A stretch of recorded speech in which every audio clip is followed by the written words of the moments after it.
Our brother David is the CEO of the Israeli Association of Field Crop Growers. David knows every farm in Israel, and he knows every farmer from the north to the south. David told me that one story we don't hear much about when we talk about October 7th is how Hamas terrorists set out to cripple Israel's food supply.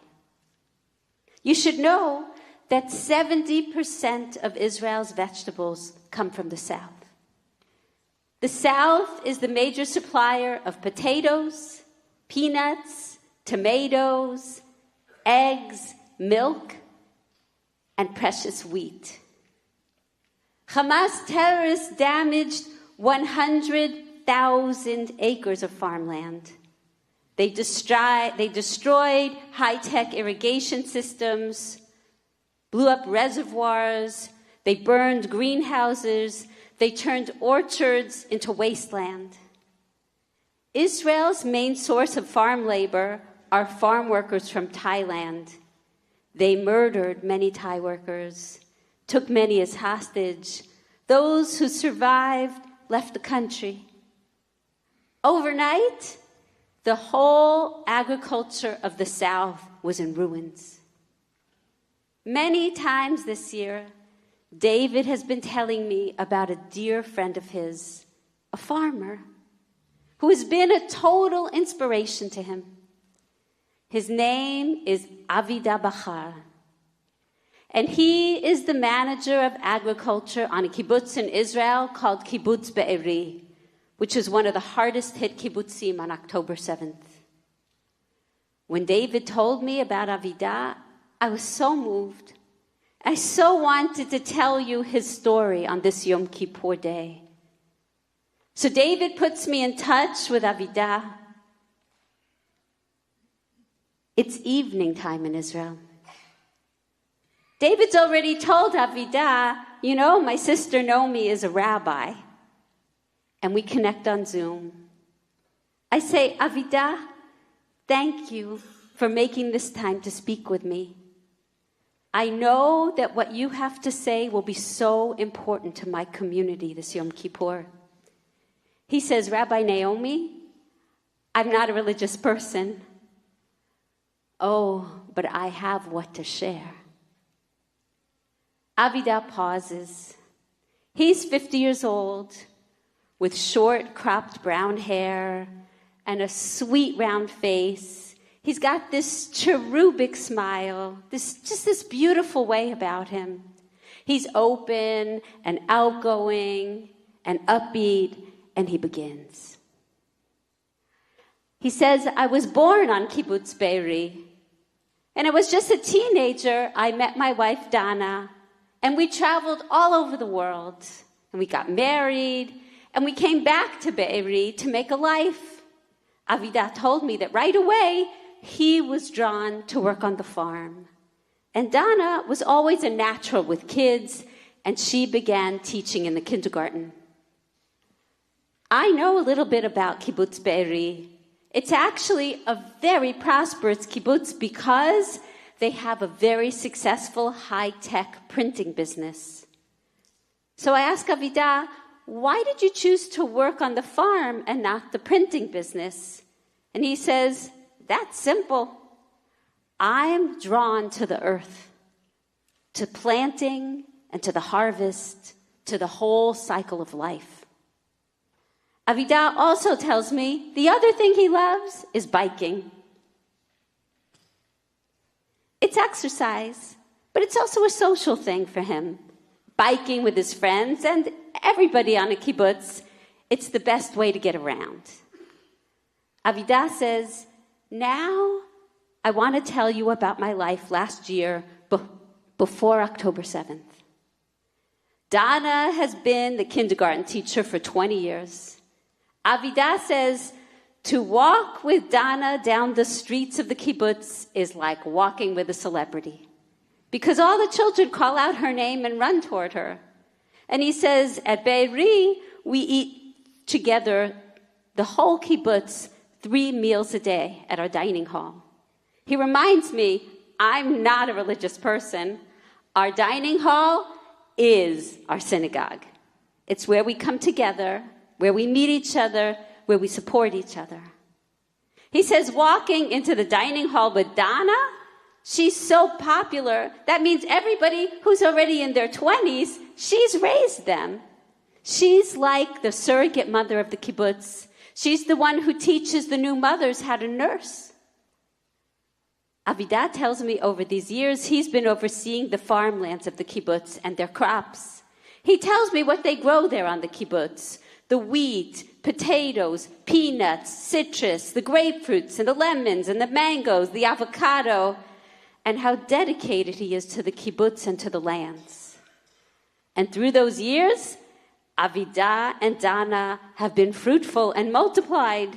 They have 4 amazing kids. Their eldest, Rotem, is 23, and last year in early October, he's in India. And the second son, Nofar, is 19, and he's in the army up north. Both of the older boys are already grown and out of the house. And then there are 2 kids living at home. Avidah's third son, Carmel, is 15. Avidah smiles and says, that boy loves the sea. He's a surfer. He lives and breathes for every minute he could spend on his surfboard at the sea. I ask Avidah, what do you think surfing means to Carmel? He says, freedom. Avidah says last year, Carmel kept talking nonstop about a trip to Sri Lanka he's taking in December, a surfing trip to Sri Lanka. And their 4th child, a girl. They got a girl. And she's 13 years old, and her name is Hadar. And she's strong. And she loves baking. And she's her mother's daughter for sure. She understands people. Avidah goes on. Last year on October 6th, it was a Friday night, and we were having a celebration at the kibbutz because the kibbutz was celebrating its 77th birthday. And yes, that means that kibbutz Be'eri is older than the state of Israel herself. Israel was founded in 1948. Avidah kibbutz was founded in 1946. He says normally Be'eri has 1,100 souls who eat together 3 times a day. And Nashuva, that's pretty much the number we are right now. But that night, that Friday night, all of the people who grew up on the kibbutz and had left the kibbutz for the big city, they all came back for this sweet reunion. So there were 1,400 people that night celebrating, enjoying the music, partying late into the night. Avidah says, we expected to have a lazy morning after such a celebration. But we wake up at 6:30 and we hear rockets coming from Gaza. And at Be'eri, that's not a surprise. Be'eri is just 2 miles from Gaza. And they go outside. They're accustomed to air raid sirens. They're accustomed to the rockets. Avidah says we go outside from the house on the sidewalk. But this is more rockets than we've seen. And we're expecting to see army helicopters. That's normally what happens. But we don't see anything. And so they start checking on their cell phones on WhatsApp. Avidah says to me, if you want to know anything about what's going on Be'eri, you check the mother's WhatsApp group. Because the women are the heartbeat. They know everything. If you need anything, you go to the women's WhatsApp group and you'll get it. The women start to say, there's been an invasion. The gates of the kibbutz have been breached. Hundreds of terrorists are coming. Go to your safe rooms. We have an invasion here. Avidah tells me he and Dana take the 2 kids and they go into the house. He tells me we have a chime at the front door so that you can hear if anybody enters. Avidah's son, Carmel, the surfer, goes to the kitchen to grab some knives. He says, Abba, we can take them with these knives. But Avida knows this is not a knife situation. They've already heard on the WhatsApp they're armed with Rambo-style assault weapons, hundreds of them. We go to the safe room. It's 7:15. And we're hearing on the WhatsApp people saying, they're in my house, they're in my house. And so they're just waiting in the safe room. Avida says, at 9 a.m., we hear the chime. And they know the terrorists are in their house. And you should know about the safe room. It's just a tiny little room. It's reinforced to withstand a bomb blast. And the door is also built to withstand a bomb blast. But it's not built to withstand invaders. There's not even a lock on that door. So Avida and Carmel are staring at the door handle. And they both jump up when they hear the terrorists shout in Arabic from behind the door, come out.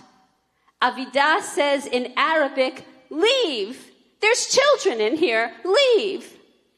Avida tells me and Carmel grasp that handle to hold it, to hold them back, and they shoot straight through the door.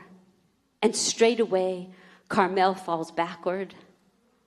Avida tells me, I see Carmel lost his arm, and he's bleeding profusely. I hold on to that door handle with all my strength, and they shoot more through the door. It pierces through the door. Avida says, both my legs are hit. I collapsed. Avida is bleeding. His right leg is just destroyed. But the terrorists don't enter. Somehow, by shooting the door, they had damaged the handle mechanism. They can't enter, and they leave. It's quiet. There's a reprieve. Avida is bleeding profusely. Carmel is bleeding profusely.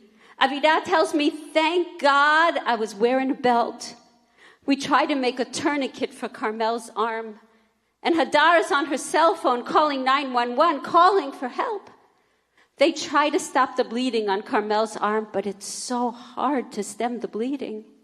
And they use whatever else they have in that room to try to stop Avida's bleeding. It's quiet in this little room. It's about 8 feet by 8 feet. There's a little sofa bed.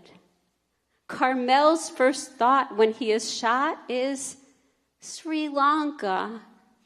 He says, oh no, there's no Sri Lanka. His surfing in December, it's not going to happen. There's an eerie quiet. Avida says, and then we hear the terrorists coming in again. They start burning down the house. They start lighting things on fire. He hears them. They're rolling tires in and setting them on fire right outside the door of the safe room to create noxious chemical fumes. Avida tells me that thick black smoke starts to pour in from the bullet holes in the door and from the seams of the door. Thick black smoke. He says, we're choking. We can't breathe. We can't see. He says it's hard to say how much time passes. You know, hours could pass like seconds. And Hadar keeps texting. She keeps texting, help! 911. She calls the police, the army, the EMT, the WhatsApp to find out anything that they can do to help stem the bleeding in this room and to get help to come save them. She's healthy. Donna's healthy. Carmel and Avida are both going in and out of consciousness. They're all coughing, choking, can barely breathe in this thick black smoke. Avida says it's noon. And we see the terrorists are now outside our safe room window. He tells me the windows of the safe room are heavily reinforced. The terrorists put explosives into the window and explode a 4-inch hole. He tells me our first thought when they explode this window is relief. We can breathe. There's fresh air coming in the room. It's now about 12:30. No one's come to help. We're bleeding, but we can breathe. Suddenly, the terrorists throw 3 grenades into the room through that hole in the window. They fall into the crack of the sofa. 2 of them explode. Avidah tells me, I lost consciousness. But when I come to, I see we're alive. We're alive. But Hadar says, Abba, it's not a normal kind of grenade. And he says to her, you're 13 years old. How do you know what a normal grenade is? And she says, look. And she shows him her legs are covered with nails and screws. And she's begun pulling them out from her leg. And he says, no, don't pull them out. If the screw stays in, no blood comes out. But she's 13. He told me she already started pulling them out. So now there's 3 of us bleeding in the safe room. Avidah says more time elapses, no help comes. And then we hear shots, just 2 quick shots through the window from an automatic weapon. And Dana cries, I can't breathe. Hadar calls 911, come quickly. They tell her to look carefully to see if you can find out where Dana's been shot. But there's nothing they can do. Dana breathes her last. Avidah and Hadar lay Dana's body down on the floor. And Avidah says to Hadar, listen to me, Hadari. Mommy is perfect. She's great. Nothing hurts her anymore. We have only one mission. Only Carmel, to keep him alive. That's the only thought, is Carmel. So they try to put the tourniquet tighter on Carmel, tighter to stem the bleeding, but they're only able to stem maybe 10% of what's bleeding. They just can't stop it. And Carmel starts to see. He was shot at 9 a.m. It's now 4:30. And Carmel understands. He understands that he's not leaving this safe room. And he says to his father, he says, Abba, when you bury me with my surfboard. Avidah says, Carmel, what are you talking about? Don't say that. Stay a little longer. Just hold on. The army's coming real soon. They're coming. But no one comes. At 5 o'clock, Carmel breathes his last. And Avidah and Hadar lift up Carmel and lay him on the floor beside his mother, Dana. Avidah tells me, I said, Hadari, Mom is perfect. No pain. She's at peace. And Carmel, too, he's perfect. Nothing hurts. Nothing hurts him anymore, and he's at peace. It's just us now. We have to survive this thing. And she told me, but Abba, look at yourself. Look how much you're bleeding. You're almost going to die. I say to her, it's just some blood. We'll be fine. We have to wait for the army to come. She says, Abba, don't leave me. Avidah says to Hadar, I promise you, I'm not leaving you. Of course I won't leave you. Avidah tells me, the truth is, I'm done. I don't think I'm going to survive this. But that's the promise I make to her. I'm barely conscious. I'm bleeding out. It's 5:30, then 6 o'clock. And they start burning more tires. They bring more chairs. Everything is smoke. Avidah says, I see Hadar with 3 cell phones. My cell, Donna's cell, and her own cell. And I see my 13-year-old girl, how she's kicked into this high gear. She's in charge. She's been manning operations in this room, making contact, making sure everybody knows where we are, that there are still living people in this house. And he's just amazed by this child. Hadar is able to video call with the EMTs to show them what Avidah's legs look like, to see anything she can do to help him. Avidah tells me, With each passing minute, I'm not sure I'm going to make it out of this safe room. Avidah says, all you can hear outside all day long is Arabic. Hundreds of terrorists speaking Arabic in the street. They have conquered the kibbutz, taken over the streets, set up headquarters. And then at 7:30, we start to hear tanks roll in and blasts. And we hear Hebrew outside the window for the very first time. But Hadar says, Abba, I'm not sure we should open the window because the WhatsApp, they say some of the terrorists speak Hebrew. I'm not sure I recognize this accent. Avidah says to me, I'm done. I don't know I have much more time. But it's the army. One of the soldiers shines his flashlight through that little hole in the window. And he turns to another officer and he says, oh my God, there's been a massacre here. And Avidah calls out, there's been a massacre. There's 2 dead, but there's 2 living in here. Hurry, get us out. The soldiers can't open the safe room door, but Hadar is able to unfasten the window. She climbs up on that sofa and she jumps out the window. The soldiers put a tourniquet on her leg. And then they pull Avidah out the window. They put tourniquets on both his legs and they put them both into separate ambulances and whisk them away to the hospital. Avidah tells me in the ambulance, I see a bottle of water. And I say, water, water, give me the water. I haven't had anything to drink since 7 o'clock in the morning through that black smoke. And he's lost so much blood. The EMT says, no, I can't give you water. It's against the rules. You're going to need surgery and we can't give you water. Avidah keeps saying, water, water, I'm so thirsty. When they're midway to the hospital, the EMT just gives Avidah the whole bottle of water. Drink, drink, whatever you need, drink. Avidah gets to the hospital. They rush him to surgery. He's lost so much blood, and they need to see if they can reconnect the veins in his leg to save his leg. He comes to out of surgery in the middle of the night, and the doctor approaches him and says, Avidah, we did our best, but we can't save this leg. We need your permission to sign off.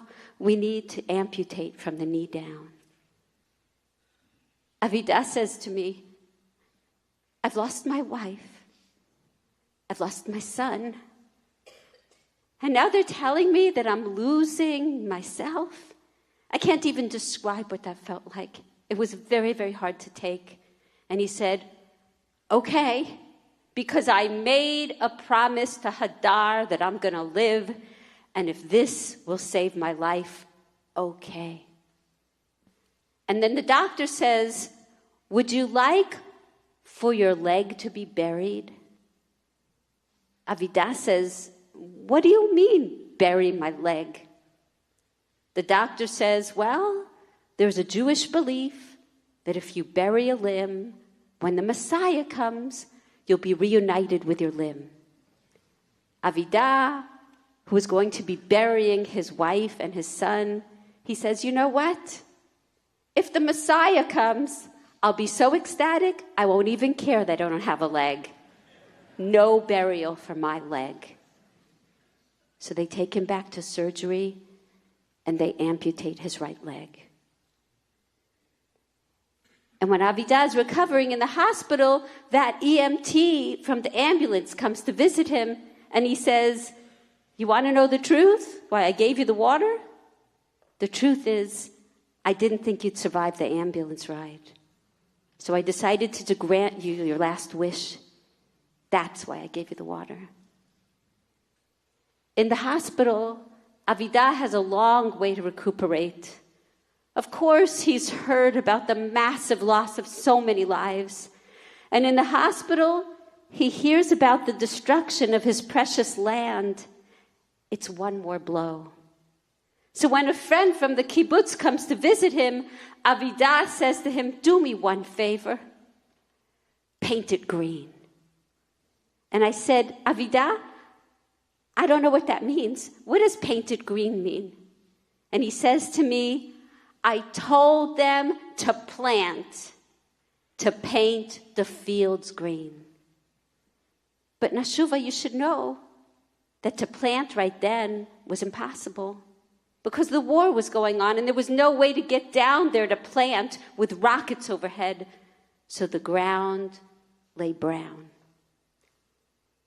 And as soon as Avidah was well enough, they set the funeral for Dana and Carmel. Avidah and Hadar are both taken from their hospital beds for this devastating day. So many people come to support them, a massive procession. I watched the funeral online. Avidah in his wheelchair, missing a leg, and those two caskets side by side. And then just before burial, Avidah places Carmel's beloved surfboard on top of his casket. And I remember how Avidah told me on his surfboard, Carmel is free. Carmel is free now, returned to those eternal waters. Mother and son rest side by side. Avidah and Hadar also side by side at the funeral. Avidah kept his promise to Hadar. He's alive beside her. And he kept his promise to Carmel. He buried him with his surfboard.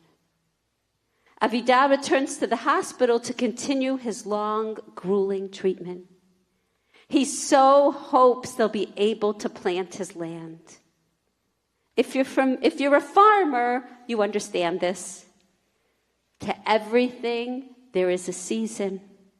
And there's only a short window when you can plant the wheat so that you'll be able to have a spring harvest. And for 1 week in November, there is a ceasefire when the hostages are freed, and they come. Avidah says, they came. Thousands and thousands and thousands of people from all across the country. Farmers from way up north and from the center of the country. They come with their tractors. All the kibbutzim pitch in with all their equipment. Everybody descends upon the south. Volunteers come from all over the world, from the States, from Spain. They plant. And they plant around the clock 24/7 to get things done. And they got it done. Plowed, furrowed, cultivated. Potatoes were planted. Peanuts were harvested. My brother David told me all the wheat that could possibly be sown was sown. 30,000 acres of wheat. It's a miraculous operation under such pressure and such loss and destruction to get it all done in 1 week. An amazing event. Just outstanding. Avidah's in the hospital, and he's so comforted to hear that they're able to plant. He tells me, and then the winter came, and the rain. He says it's a symbol of life. And in this same period of time, Avidah is fitted with his prosthetic leg and begins the long, grueling process of rehabilitation and learning to walk again. Avidah says to me, Naomi, my story is just one of thousands of stories of what happened to people on October 7th. But what I want you to tell your people on Yom Kippur, it's about what you do with your life after a tragedy. How you wake up in the morning and what you tell yourself and how you go forward in life. He says, the first thing I want to tell you is about grief. He says, I miss them more than anything every minute of every day. But I've made up my mind that I won't be bitter and I won't despair. I know what Donna wishes for me. She wishes me a great life, and I will do it. For sure I will do it. She wants for me to live and to move forward and to be happy. Avidah says, I've kept my promise to Hadar, I've kept my promise to Carmel, and I will keep my promise to Dana to live. And he says, oh, the longing is there, and it will surprise you sometimes and take your breath away. I'll stand in the shower and sing a song, and I realize it's our song, and intense grief comes. And I wake up in the morning, and Google decides to send me a photo, and the grief comes. And that sweet photo also comforts, and I will keep my promise to Dana. And then Avidah says, you know, in my hospital bed, I had a neighbor in the next bed. His name is Eliyahu, and he's a rabbi. Every morning, the nurses would come to remove our bandages and tend to our wounds. I saw Eliyahu crying and screaming in pain, and then he would say, thank you, God. I watched this every day. And finally, I just asked Eliyahu, what are you saying? Thanks, God. Look at what happened to us. And Eliyahu said, Avidah, I do it because it helps me. It helps me cope.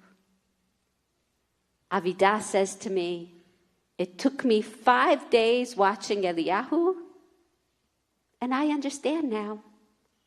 I have a system now, a daily mantra, and it works. Thank you is my mantra. I'm a secular person. I don't say thank you, God. I say thank you, Dana, every single morning. I say thank you for 32 amazing years. I know how lucky I am. Many people lose their spouse after just a few years, and I got 32 beautiful years with this woman. And every morning I say thank you, Carmel, because I had an amazing boy, and I had him for 15 years. And trust me, Naomi, believe me, I've been in the hospital for 6 months, and I see little babies. They don't make it to 2 years old, and I had my boy for 15 years, and that's my mantra. I do this every single day to look forward. I don't say cup half full. I say the full cup. Avidah says, tell people. It doesn't matter who you thank. You could thank God. You could thank the grasses. You could thank the trees. You could say thank you for your dog. Just say thank you every day. The only thing that matters is that you take the full cup, only the full one, and go forward. Nashuva, as I'm listening to him, I'm thinking, everything has been taken away from Avidah. And still, he's so positive. The next thing Avidah says to me is we all live thinking that time is no end. We say tomorrow, I'll do it tomorrow. Avidah says, I'm telling you, I have regrets. I work a lot. And Carmel would call me at 4 o'clock, Dad, come to the pool with me. And I tell him, Carmel, I have more appointments. I can't leave. Avidah says, I was stupid. Believe me. Naomi, tell people. If it's work, I give you permission to say I'll do it tomorrow. But with the people you love, don't say tomorrow. Say hayom. There's only today. Buy more time with them. Spend it with your children, with your family, with the people you love. I ask Avidah, how is Hadar doing? He says, Hadar? She's 10 times stronger than me. He says she's like her mother, so resilient. Nashuva, when we want to return to something, if we've been knocked down, we commonly say, It's just like riding a bike. Well, for Avidah, it's just like riding a bike is not so simple. First of all, you should know that the terrorists stole Avidah's e-bike. And when the soldiers entered Gaza, believe it or not, they found Avidah's bike and they brought it back to him. And he was determined to get back on his bike. But getting on a bike was not easy for Avidah. He told me, I was so determined. And another amputee taught him how to get back on his bike. Avidah said, I wanted to give hope to other amputees, hope for everyone who's grieving now in Israel. Avidah tells me, you can't change the past, but you can change the future. I saw a video of Avidah proudly riding the streets of Israel with his bike. It's a miracle. And those volunteers, they didn't stop coming to work the land.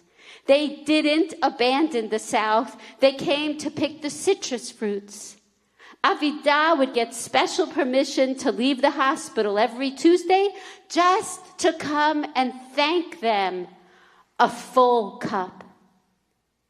And then this April, Avidah was able to leave the hospital to be there in his beloved Be'eri to witness the great wheat harvest. What a day. A tremendous, joyous day for all of Israel. Nashuva, those who sow in tears will reap in joy. Avidah says to me, people ask me, Avidah, are you going back to Be'eri? As we speak, Be'eri is still in ruins and will take years to rebuild. Avidah says, I tell them, of course I'm going back to Be'eri. I love this land. I was born on this land. And trust me, we will return to Be'eri and we will rebuild our kibbutz and she will be more beautiful than she was before. I realize Avidah is saying a lot of Nashuva words. We will return. I also realize that I've been speaking with Avidah for a long time. And he's been so kind and generous, and it's past midnight, and I can see he's tired. Avidah, I said, I want you to be able to go to bed. Thank you for sharing your inspiring, healing wisdom with us. Avidah says, tell your people, Shana Tova. Say to them, we will rebuild. Say to them, full cup. Nashuva. Avidah's message, he's the embodiment of the Jewish spirit. This is who we are. Deep in our souls, we Jews don't give up. You will not destroy our spirit. We will rise again, higher and higher. Think of our ancestors who willed us into being for centuries. Nashuva, resilience is our inheritance against all odds, and hope. And a calling, our calling, to come from far and wide with a fierce determination to help one another, to paint this whole world green. Nashuva, the hour of Yizkor is here. This is our time for remembering those we've loved and lost. We've all lost someone. When you lose somebody you love, it really does feel like a phantom limb. You reach for the phone and you realize there's nobody to call. If you've lost your partner, you reach over in the bed and there's no one in the other pillow. And Yizkor is our sacred hour to pull back that veil of eternity and spend time with them. Yizkor is our time to remember what they wish for you and to keep that promise we made to the people you lost. because they want you to have a good life, to keep moving forward, cup full and overflowing. Yizkor is our time for repeating Avida's holy mantra to say thank you to them. Thank you for the precious time we were granted with them, for the gift of memory. Thank you for all the ways they blessed your life, for all the ways they bless you each day. I'd like to ask you to do something sacred with me right now. I'd like to ask you to close your eyes.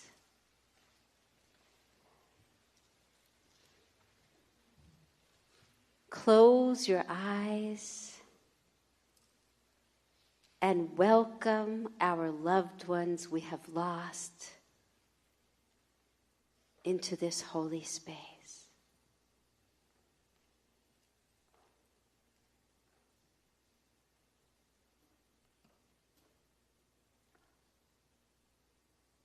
Picture a sweet moment with someone you've come here to remember.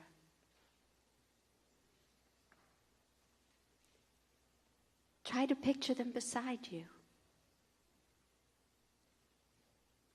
Look into their eyes.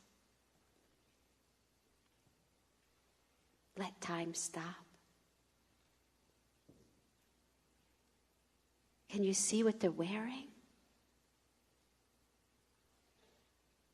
Can you see their smile? Can you hear the sound of their voice? Take their hand and just sit in silence together.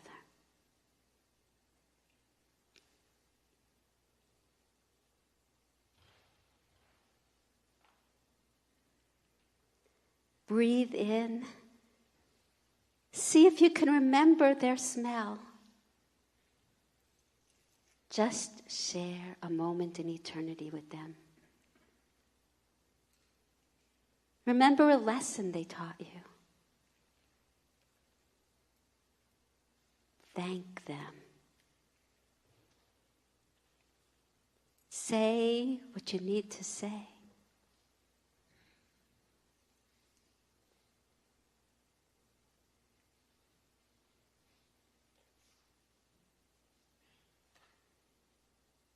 When you're ready, ask for your blessing.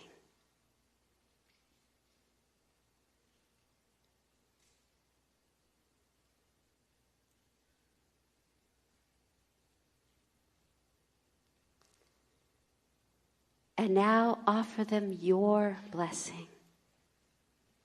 Tell them what they meant to you, what you're grateful for, what they taught you, what you will always carry with you.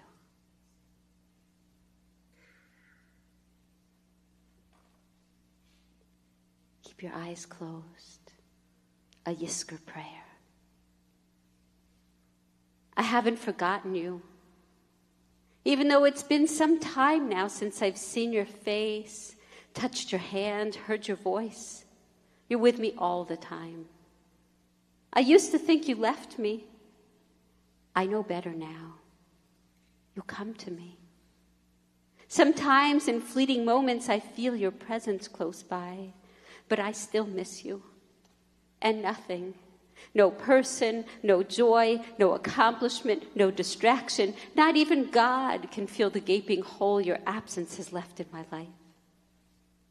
But mixed together with all my sadness, there's a great joy for having known you. I want to thank you for the time we shared, for the love you gave, for the wisdom you spread. Thank you for the magnificent moments and for the ordinary ones too. There was beauty in our simplicity, holiness in our unspectacular days, and I will carry the lessons you taught me always. Your life has ended, but your light can never be extinguished. It continues to shine upon me even on the darkest nights and illuminates my way. I recite this Yizkor in your honor and in your memory.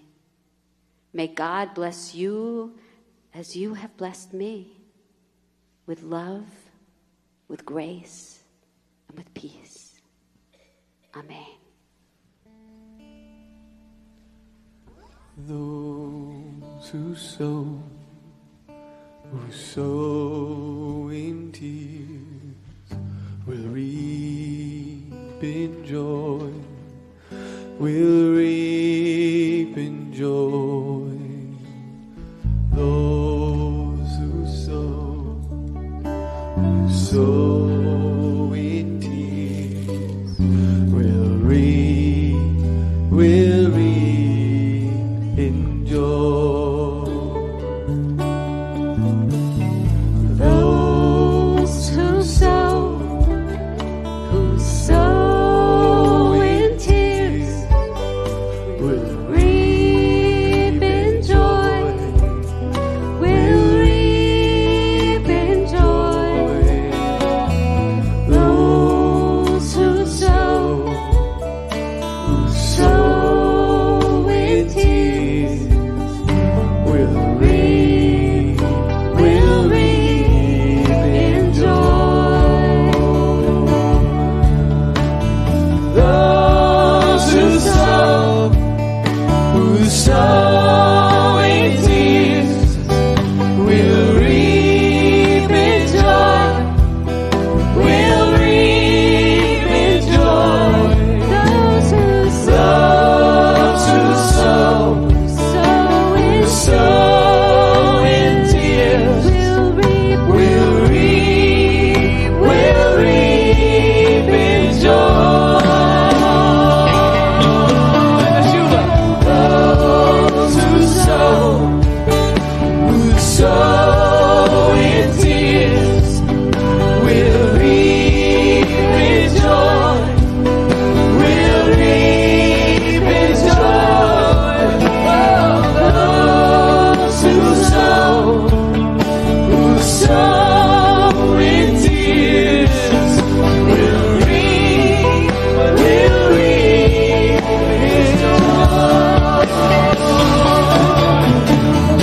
Those who sow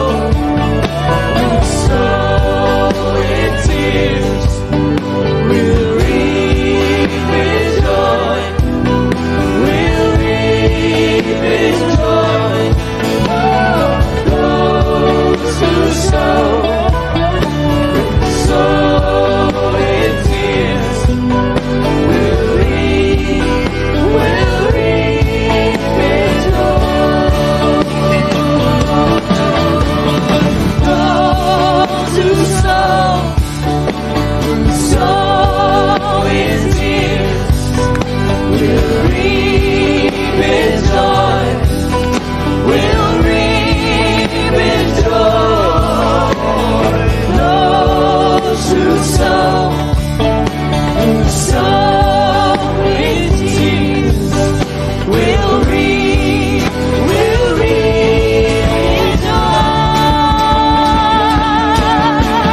Those who sow in tears will reap in joy, will reap in joy. Those who sow in tears will reap in joy. Those who sow in tears will reap in joy, will reap in joy. Those who sow in tears will reap in joy. Those who sow in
He